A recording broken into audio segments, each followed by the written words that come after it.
Bonjour. Je suis une femme de 25 ans et mon petit ami m'a laissé sur le bord de la route et je l'ai mérité. Mon beau et incroyable petit ami avait décidé de m'inviter à dîner car nous avions tous deux eu de longues semaines.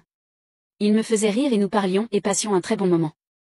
Après avoir terminé, nous sommes partis, et nous étions à peu près à mi-chemin de la maison quand je lui ai demandé si nous pouvions nous arrêter pour prendre un dessert. Il a répondu quelque chose comme on ne vient pas de manger, et a continué à conduire. Mon égoïste stupide le pousse à bout et lui dit allez, s'il te plaît.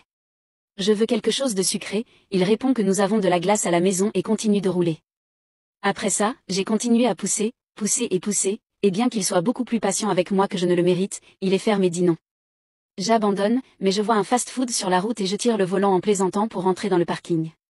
Apparemment, j'ai tiré plus fort que je ne le pensais, car nous avons fini par faire une embardée et avons légèrement heurté une autre voiture. Pour aggraver les choses, il venait juste d'acheter cette voiture. Le conducteur nous fait signe d'entrer dans le parking, et quand nous le faisons, lui et mon petit ami sortent, et le conducteur commence à l'insulter et à lui dire des choses horribles, même si les deux voitures n'ont pas été endommagées, le pare-choc a une toute petite bosse, et l'autre voiture n'a pas été endommagée. Ils n'ont même pas échangé d'informations. Pendant qu'il se fait crier dessus, je ne sors pas de la voiture pour le laisser être puni pour quelque chose que j'ai fait. Quand il remonte dans la voiture et commence à conduire, il serre le volant si fort que les veines de ses bras ressortent. Son visage est tout rouge et il ne m'a rien dit. Pour essayer de rompre un peu la tension, je lui dis, ça aurait pu être bien pire. Dès que j'ai dit ça, il a appuyé sur les freins et m'a dit de disparaître de sa vue, de la voix la plus furieuse qui soit. Je n'ai jamais eu peur de lui, mais à ce moment-là, si. On aurait dit qu'il luttait pour ne pas me faire de mal. Je suis sortie et il a filé.